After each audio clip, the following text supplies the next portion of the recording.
Tea காஃபிக்கு corn வச்சு ஒரு சூப்பரான ஸ்நாக்ஸ் பண்ணலாமா வாங்க. இந்த மாதிரி ஃப்ரெஷ் கார்ன் எடுத்துக்கோங்க. கார்னில் இன்னொரு வெரைட்டி ட்ரை இருக்கும், அது யூஸ் பண்ணக்கூடாது. இந்த ஃப்ரெஷ் கார்னை வந்து இப்படி ரெண்டாக கட் பண்ணிக்கோங்க. நான் 2 பேருக்கு செய்கிறோன்றதுனால நான் பாதி எடுத்துக்கிறேன். நீங்கள் ஒரு 4-5 பேருக்கு செய்கிறீங்கன்னா முழு கார்ன் எடுத்துக்கோங்க. கார்னுக்கு சைடில் இந்த மாதிரி ஓரங்களை கட் பண்ணிங்க அப்படின்னா ஈஸியாக கார்ன் எல்லாம் வெளியே வந்துடும். அதுக்கப்புறம் நம்ம இதுக்கு தேவையான அது வந்து ஆனியன் வந்து பொடுசாக கட் பண்ணியிருக்கேன். நீங்கள் எப்படினாலும் நீட்டாக கூட கட் பண்ணிக்கலாம். அதுக்கப்புறம் கொரியாண்டர் லீஃப் கட் பண்ணிவிட்டு சைடில் வந்து நான் டீக்கு வச்சுறேன். ஸ்லோ ஃப்ளேமில் டீ டிகாஷன் இறங்கி வரும்போது டீ ரொம்ப டேஸ்ட்டாக இருக்கும். அதனால தான் டீ தூள் சுகர் எல்லாம் நான் ஃபஸ்ட்டே போட்டுறேன். சைடில் அப்படியே ஆயிலையும் ஹீட் பண்ணிகிட்ருக்கேன். இப்போ இதுக்கப்புறம் வந்து நம்ம கார்னை வந்து என்ன பண்ணலாம் அப்படின்றத பார்க்கலாம் வாங்க. ஒரு பவுல் எடுத்துக்கோங்க. பவுலில் வந்து கொரியாண்டர் லீஃப், கட் பண்ண ஆனியன், கார்ன் எல்லாத்தையும் சேர்த்துக்கோங்க. காரத்துக்கு சில்லி பவுடர் உங்கள் காரத்துக்கு தகுந்த மாதிரி.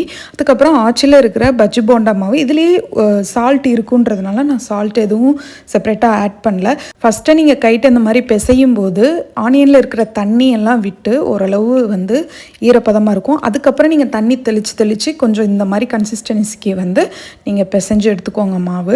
இப்போ இங்கே ஆயில் ஹீட் ஆகிடுச்சு. நம்ம ஒவ்வொன்றா பக்கோடா சைஸில் வந்து போட்டு எடுத்துக்கலாம். என்னோடய வீடியோ பிடிச்சிருந்ததுன்னா லைக் பண்ணுங்கள், ஷேர் பண்ணுங்கள். இன்னும் என் சேனல் சப்ஸ்கிரைப் பண்ணாமல் பார்த்துட்ருக்கீங்களா? மறக்காமல் சப்ஸ்கிரைப் பண்ணிக்கோங்க. இப்போ வந்து பார்த்தீங்கன்னா கார்ன் பக்கோடா வந்து ரெடி ஆகிடுச்சு. அப்படியே ஒன்றா நம்ம வெளியே எடுத்துடலாம். பார்க்க சூப்பராக இருக்குல்ல? அப்படியே சாப்பிட்டு பார்க்கலாம். நல்ல கிறிஸ்பியாக சூப்பராக இருந்ததுங்க. ஸோ கண்டிப்பாக நீங்களும் வீட்டில் ட்ரை பண்ணி பாருங்கள். இங்கிட்டு டீயும் ரெடி ஆகிடுச்சு. ஸோ மீன்வைல் வந்து நம்ம டீ, அதுக்கப்புறம் வந்து பக்கோடா, ஈவினிங்கில் ஒரு சூப்பரான ஸ்நாக்ஸ். கொஞ்சம் ஹெல்த்தின்னு சொல்லுவேன், ஏன்னா கார்ன் சேர்த்துருக்கோன்றதுனால. ஸோ உண்மையாகவே இந்த 2 காம்போ வந்து ரொம்ப நல்லா இருந்ததுங்க. நீங்களும் கண்டிப்பாக வீட்டில் ட்ரை பண்ணி பார்த்துட்டு எப்படி இருந்ததுன்னு எனக்கு கமெண்ட் பண்ணுங்கள். ரொம்ப ஈஸி அண்ட் சிம்பிளுங்க.